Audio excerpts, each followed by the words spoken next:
పేరు భాస్కర్ నాయుడు. నేను బీజేపీ వెంకయ్య నాయుడు బావమర్దిని. బావమర్దుల బంధాలే కానీ రాజకీయ సంబంధాలు ఏమి లేవు, వ్యాపార లావాదేవీలు కానీ ఏమీ లేవు. వాళ్ళ పనులు వాళ్ళే, మా పనులు మనవి. కానీ ఇక్కడికి ఎందుకు వచ్చారంటే సత్యకుమార్ అనే అసత్య కుమార్ బీజేపీ అని ధర్మవరం సీటు తెచ్చుకొని ఇక్కడ పోటీ చేస్తున్నాడు. కాబట్టి భారతీయ జనతా పార్టీలో ఎంతోమంది సీనియర్లు ఉన్నారు, మేధావులు ఉన్నారు, పెద్దలు ఉన్నారు, ఆర్ఎస్ఎస్లో ఉన్నారు, ఏబీవీపీలో ఉన్నారు, మహానుభావులు ఎంతోమంది జీవితాలను నాశనం చేసుకున్న వాళ్ళందరూ ఉన్నారు భారతీయ జనతా పార్టీలో.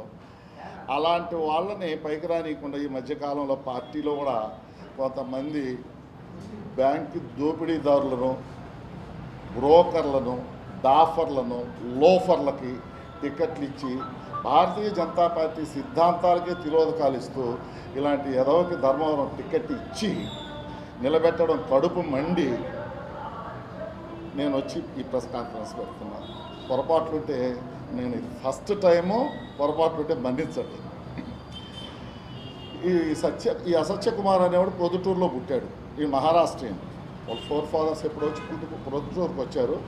ప్రొద్దుటూరులో పుట్టి మదనపల్లిలో ఏదో చదువుకుంటున్నాడు.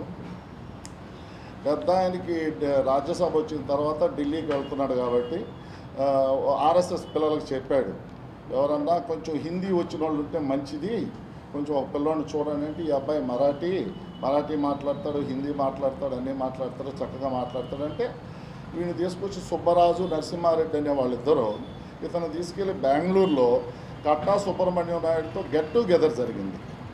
వెంకయ్య నాయుడు గారికి కట్టా సుబ్రహ్మణ్యం నాయుడు వాళ్ళు పరిచయ కార్యక్రమం. ఆ గెట్ టుగెదర్లో తీసుకెళ్ళి పరిచయం చేశారు ఈ సత్యకుమార్ని. అప్పటి నుంచి పెద్ద ఆయన దగ్గర పిఏగా ఉంటూ ఉన్నాడు. పిఏ అంతే, అంతకుమించి బీజేపీలో సభ్యత్వం లేదు, ఏబీవీపీ కాదు, ఆర్ఎస్ఎస్ కాదు, ఏదీ కాదు. ఇతను ఓన్లీ వెంకయ్య నాయుడు గారి పిఏ అంతే. క్రమేణా ఏంటంటే తిన్న ఇంటి వాసాలు ఇచ్చే మనిషి వీడు. మా పెద్ద ఆయన ఏంటంటే అందరూ మన బిడ్డలే కదా అనుకునే టైపు మా పెద్ద ఆయన. అంటే మన బిడ్డే, ఏదైనా మన బిడ్డే అనేది వాళ్ళ పిల్లల కన్నా ఎక్కువగా పెంచాడు వీటిని. కానీ వీడు కొంచెం పెంచేవాళ్ళనే ముంచేటది, అర్థమైందా? ఆ క్రమంలో వీడు మొదటి నుంచి వీడి ప్లాను ఇక్కడ డబ్బు సంపాదించాలా, నేను రాజకీయాల్లోకి రావాలా, ఇదేది ఆలోచన. అనుకోకుండా పెద్ద ఆయన ఉపరాష్ట్రపతిగా వచ్చారు. పొడిగించరు చెప్తాను. ఉపరాష్ట్రపతి అయిన తర్వాత నాయుడు గారి దగ్గర ఓఎస్డీగా వచ్చాడు ఈ అబ్బాయి. ఓఎస్డీగా వచ్చిన తర్వాత కేంద్ర పార్టీ నుంచి ఏదో అర్జెంటుగా ఫోన్ వచ్చింది ఉపరాష్ట్రపతి భవన్కి, వాడి చేత అర్జెంటుగా రిజైన్ చేయించండి. సందర్భం ఏదో నాకు తెలియదమ్మా, ఇంకా విషయాలు ఏదో సంథింగ్ పొరపాటు చేసి ఉన్నాడు వీడు. ఉపరాష్ట్రపతి భవన్లో ఆ పోస్టులో ఉండకూడదు, అది నేరం అని తెలిసింది. అంటే వాళ్ళు వీళ్ళు చెప్పుకుంటే విన్నా నేను. దాని వెంటనే రిజైన్ చేయించేశారు ఇతని చేత. రిజైన్ చేసిన తర్వాత వీడు నిరుద్యోగి అయిపోయిన తర్వాత పెద్ద ఆయన మీద ఒత్తిడి స్టార్ట్ చేసి నాకు పార్టీలో పోస్టు ఇప్పించండి అని బాగా ఒత్తిడి చేశాడు. ఆ కలిసి ఉన్న ఆ మమకారంతోనో ఆ అభిమానంతోనో మంచి బిడ్డ, ఆయన వేరే ఆలోచనలో పోలా వీటి గురించి, మన బిడ్డే కదా అనేసి కేంద్ర పార్టీ పెద్దలను అడిగి ఇక వాడు రిజైన్ చేసేసాడు కదా, ఏదో పోస్ట్ ఇవ్వండి పార్టీలో, పార్టీ కోసం కష్టపడతాడంట అని చెప్తే అప్పుడు డైరెక్ట్గా బీజేపీలో ఎంతోమంది జీవితాలు నాశనం అయిపోయిన పెద్దలు ఎంతోమంది, వేల మంది, లక్షల మంది ఉంటారు భారతదేశం మొత్తం మీద. వీడికి డైరెక్ట్గా నేషనల్ సెక్రటరీ పదవి ఇచ్చారు. సరే, ఫస్ట్ ఏమో రికమెండేషన్స్ ఇచ్చారు, తర్వాత బ్లాక్ మనీతో ఎక్స్టెన్షన్ చేసుకున్నాడు ఆ పోస్టుని.